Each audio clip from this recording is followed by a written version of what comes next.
Good afternoon to all of you. चलो last lecture हम आए थे बेसिकली आपण लास्ट लेक्चरला पोहोचलेलो होतो. कुठंपर्यंत पोहोचलेलो आठवते का? पहा, आपण पाहिलेलं होतं Robert Whittaker's 5 kingdom. That means classification of living organism by Robert Whittaker's. So first kingdom is Monera, second kingdom protista, third one fungi or fungi, then fourth one plantae and fifth one animalia. तर आपण या concept पर्यंत पोहोचलेलो होतो. आता काय observe करायचं आपल्याला किंवा काय पाहायचं आपल्याला या टॉपिक मध्ये? तर what are the hidden secret of the kingdom plantae which impart this green freshness to our surrounding.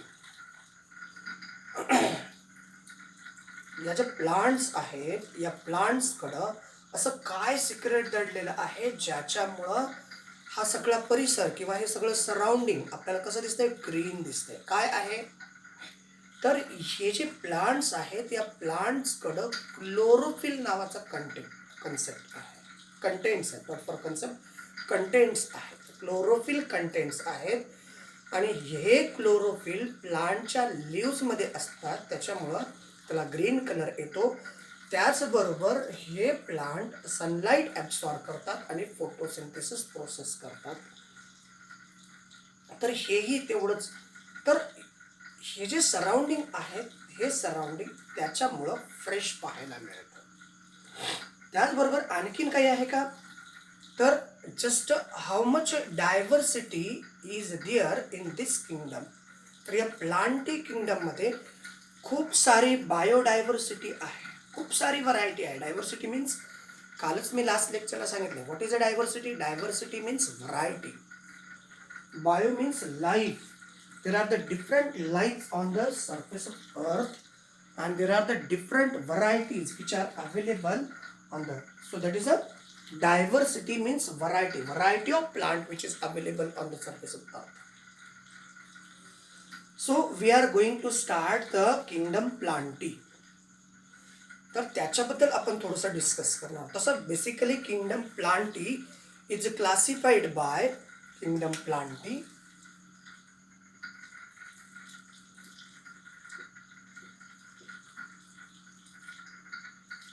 हे किंगडम प्लांटीचं 2 क्लासमध्ये पहिल्यांदा क्लासिफिकेशन केलेलं आहे. There are the 2 class. Kingdom प्लांटीचे 2 क्लास आहेत. एक आहे क्रिप्टोगॅम, दुसरा आहे फनेरोगॅम.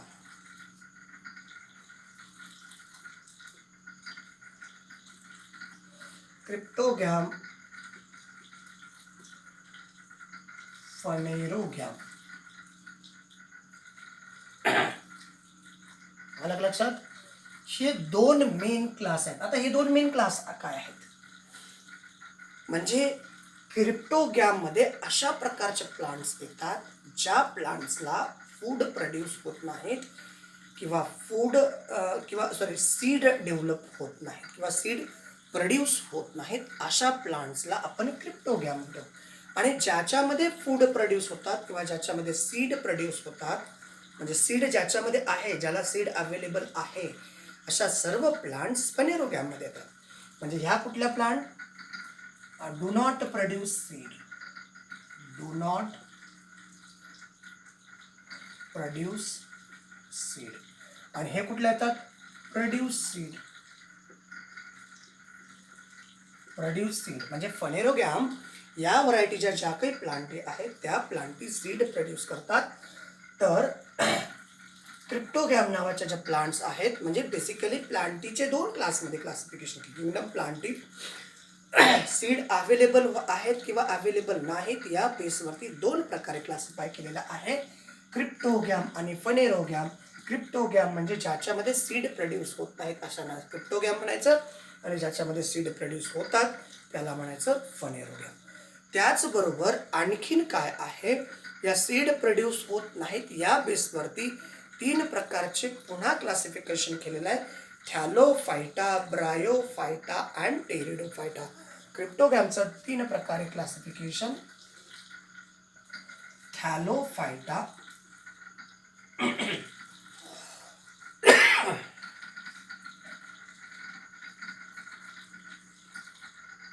थॅलोफायटा, त्याच्यानंतर ब्रायोफायटा,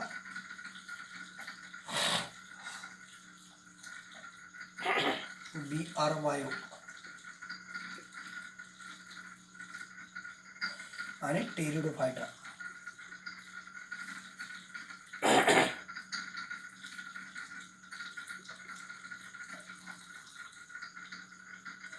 तर या 3 प्रकारच्या सीडमध्ये क्लासिफिकेशन, या 3 प्रकारच्या प्लांटमध्ये क्लासिफिकेशन. क्रिप्टोगॅम ज्याला सीड येत नाहीत अशा प्लांटचं 3 प्रकारे क्लासमध्ये क्लासिफिकेशन केलंय. हे आहे थॅलोफायटा, त्याच्यानंतर आहे ब्रायोफायटा, त्याच्यानंतर टेरिडोफायटा. तर थॅलोफायटा या ज्या प्लांट आहेत याच्यामध्ये रूट किंवा स्टेम डेव्हलप होत नाही. There is no root and no stem. No root, no stem. ज्याला रूटही नाही, ज्याला स्टेमही नाही, अशा प्रकारच्या सर्व प्लांट्स कशामध्ये येतात? थॅलोफायटामध्ये. तर ब्रायोफायटामध्ये ज्यांना वस्क्युलर टिश्यू नाही आहेत आणि त्या डिफरन्शिएटेड पार्ट्स आहेत. दे हॅव डिफरन्शिएटेड पार्ट्स आणि no vascular tissue. They have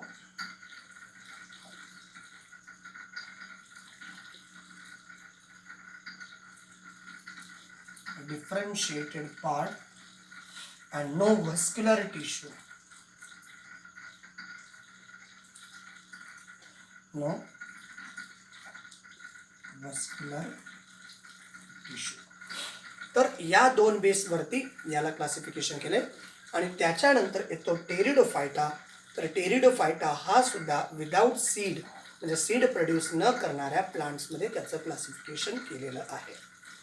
त्याच्यानंतर फनेरोगॅम जो आहे तो फनेरोगॅम सीड प्रोड्यूस करणाऱ्या बेसवरती पुन्हा त्याचं 2 क्लासमध्ये क्लासिफिकेशन केलं आहे. जिम्नोस्पर्म याचं 2 प्रकारे क्लासिफिकेशन केलेलं आहे. Gymnosperm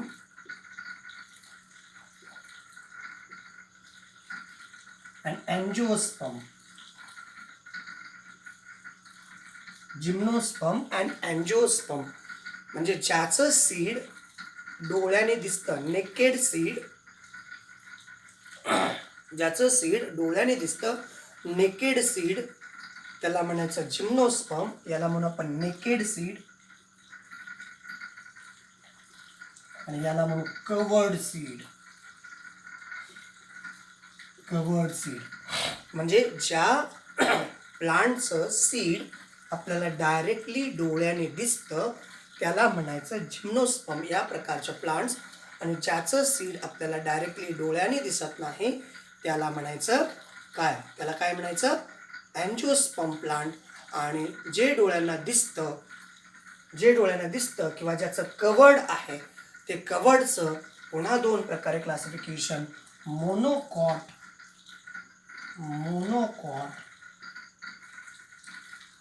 and dicot. Monocot and dicot म्हणजे मोनोकॉटिलिडनस म्हणजे याला एकदल वनस्पती असं म्हणतात आणि डायकॉटिलिडनस त्याला द्विदल वनस्पती म्हणतात. Just like dicotyledon, groundnut, green gram, black gram, तूर, all these are the dicotyledonous plants. त्यांच्यावर बाजरा, maize, wheat, these are the monocotyledonous plant.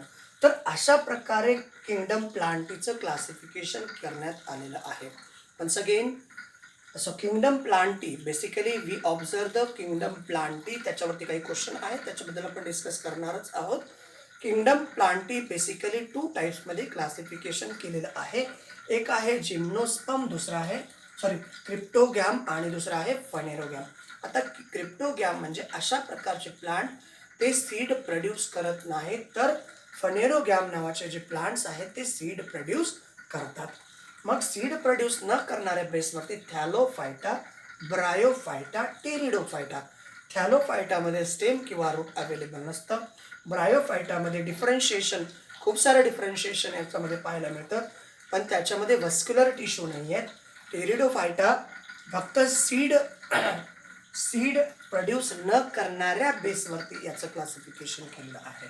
फेनोरोगॅमचं basically seed produce करणाऱ्या, मग सीड डोळ्याने दिसतं, नेकेड सीड आणि कव्हर्ड सीड, म्हणजे नॉन नेकेड असं म्हटलं तरी काही हरकत नाही. नेकेड सीड म्हणजे डायरेक्टली डोळ्याने दिसतं, त्याला म्हणायचं जिम्नोस्पर्म. जे डायरेक्टली डोळ्याने दिसत नाही त्याला म्हणायचं अँजिओस्पर्म. आणि पुन्हा अँजिओस्पर्मचं 2 प्रकारात क्लासिफिकेशन केलेलं आहे. 2 क्लासमध्ये monocotyledonous and dicotyledonous. I am saying shortcut monocot, dicot. Mono याने सिंगल, म्हणजे त्याचे 2 सारखे भाग होत नाही. जसं तुम्ही चंपुळ्या खेळता की नाही, चंप चिंचोक्यांपासून चिंचोक्याचे 2 तुकडे केले की ते समान 2 सारखे भाग होतात. Just like that one. शेंगदाण्याचे 2 सारखे भाग होतात. हरभरा डाळ माहिती आहे तुम्हाला, त्याचे 2 सारखे भाग होतात. तुरीचे 2 सारखे भाग होतात. सोयाबीनचे सुद्धा 2 सारखे भाग होतात. मूग, उडीद ह्या सगळ्यांच्या ज्या डाळ बिया आहेत त्या सगळ्या डायकॉटिलेडनसमध्ये येतात. तर ज्वारीचे 2 सारखे भाग होत नाहीत, बाजरीचे 2 सारखे भाग होत नाहीत, मक्याचे 2 सारखे भाग होत नाहीत आणि गव्हाचे सुद्धा 2 सारखे भाग होत नाहीत. These are the monocotyledonous plants. कळलं इथपर्यंत सगळ्यांना? काही शंका आहे का पहा विद्यार्थी मित्रांनो? सगळे क्लिअर? चला मग पुढे जाऊयात आपण थोडंसं. तर याच्याशी रिलेटेड कॅन यू टेल मध्ये काही क्वेश्चन आपल्याला विचारले गेलेले आहेत. आता कॅन यू टेल म्हणजे काय? Which are the special cell organics that differentiate plant cell from animal cell. Plant सेलला आणि ॲनिमल्सला किंवा प्लांट्सला आणि ॲनिमल्सला डिफरन्शिएट करणारे असे नेमके कोणते ऑर्गन्स या प्लांट आणि ॲनिमल्समध्ये, म्हणजे प्लांट्समध्ये आहेत पण ॲनिमल्समध्ये नाही. तर सेल वॉल प्लांट्समध्ये आहेत, प्लास्टिड्स आहेत आणि व्हॅक्युल्स आहेत. म्हणजे या बेसवरती या 3 म्हणजे सेल वॉल, प्लास्टिड आणि व्हॅक्युल्स या बेसवरती प्लांट आणि ॲनिमल सेलला आपण डिफरन्शिएट करू शकतो. कुठल्या बेसवरती? सेल वॉल, त्याच्यानंतर प्लास्टिड अँड व्हॅक्युल्स. चला पोचले का इथेपर्यंत? हा होता एक साधा सोपा प्रश्न आपल्याकडे विचारलेला गेलेला कॅन यू टेल्स, आणि त्याचा answer plant cell and animal सेलला कशा प्रकारे आपण डिफरन्शिएट करतो. Plant cell and animal cell is differentiated with the help of cell wall, plastid and vacuum. That is the answer of that question. Now goes to next point. आता आपण पुढे जाऊया. The group of autotrophic living organism having eukaryotic cell. आता eukaryotic sale आपण last लेक्चरला पाहिलेलं आहे. युकॅरियोटिक sale म्हणजे अशा प्रकारचा सेल ज्याच्यामध्ये वेल डिफाईन्ड न्यूक्लियस असतो. बरोबर आहे की नाही? आणि त्याला जो वेल डिफाईन्ड न्यूक्लियस आहे तो वेल डिफाईन्ड न्यूक्लियस मेम्ब्रेनमध्ये ऑर्गॅनिझम सोबत बांधलेला असतो. तर हे जे ॲटोट्रॉपिक प्लांट आहेत, ॲटोट्रॉपिक लिव्हिंग ऑर्गॅनिझम आहेत, these autotrophic living organism to create their own food by itself with the cell wall of this group of plant. Plant have become autotrophic. Plant have autotrophic. आत्ताच सांगितलं autotrophic means they prepare their own food. Plant have become autotrophic as they can perform photosynthesis with the help of chlorophyll. कारण प्लांटच्या लीव्समध्ये chlorophyll नावाचे green कलरचे colour pigments असतात आणि या colour पिगमेंटच्या माध्यमातून प्लांट ह्या फोटोसिंथेसिस प्रोसेस घडवून आणतात, ज्याच्यामुळं कार्बोहायड्रेट्स, शुगर याच्यामध्ये कन्व्हर्शन होतं आणि याच प्रोसेसमध्ये tremendous amount of oxygen generate होतो. Living organism of kingdom Plantae are the main source of food for the other living organism. तर हे जे किंगडम प्लांटी आहे हे greater amount of food generate करतं.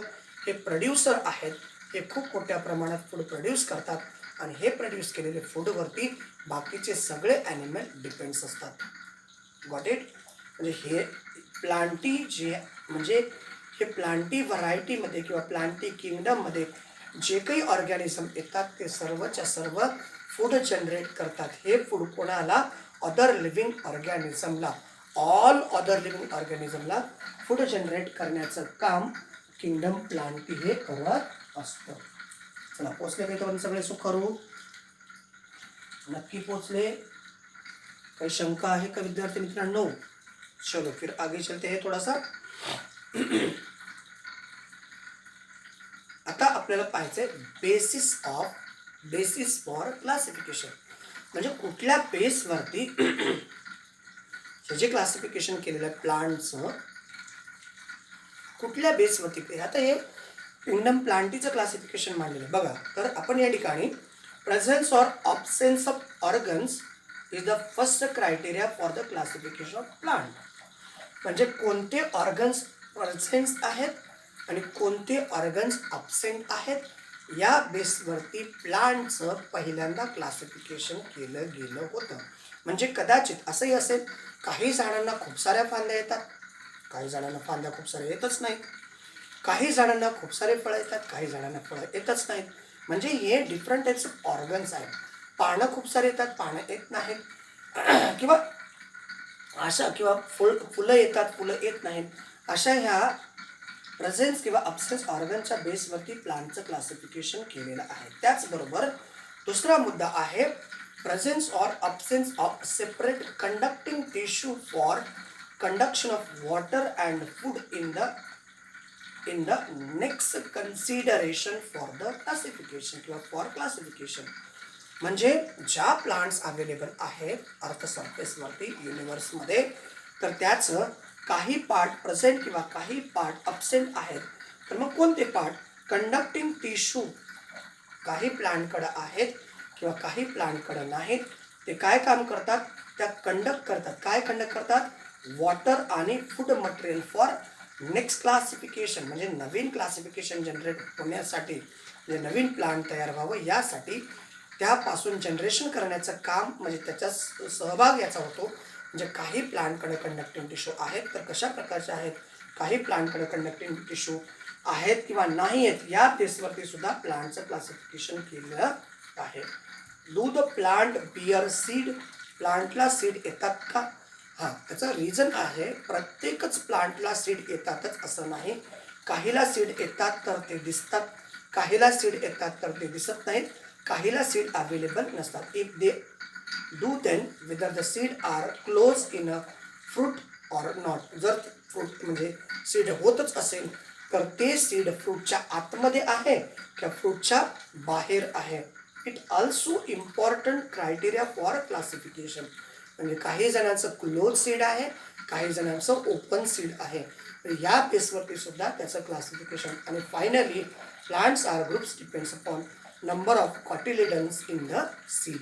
आत्ताच आपण लिहिलंय, एखादं जे सीड जनरेट होत असेल तर ते सीड किती कॉटिलेडन्स आहे? Dicotyledon. There are the two class only, monocot और डायकॉट. मोनोकॉट म्हणजे त्याचे दोन तुकडे सारखे होत नाहीत, त्याला मोनोकॉट म्हणायचं. ज्याचे दोन तुकडे सारखे होतात त्याला म्हणायचं डायकॉटिलेडन्स. म्हणजे मोनोकॉटिलेडन्स आणि डायकॉटिलेडन्स अशा प्रकारे दोन क्लासमध्ये या प्लांटचं क्लासिफिकेशन करण्यात आलेलं आहे. जरी सीड असलं तर सीड कशा प्रकारचं डेव्हलप होतं, नाही तर कशा प्रकारे डेव्हलप होत नाही, या बेसवरती त्याचं क्लासिफिकेशन केलेलं आहे. जे प्लांट जे सीड जनरेट करतात त्या सीडमध्ये मोनोकॉट आहेत किंवा डायकॉट आहेत, या बेसवरती त्याचं क्लासिफिकेशन करण्यात आलेलं आहे.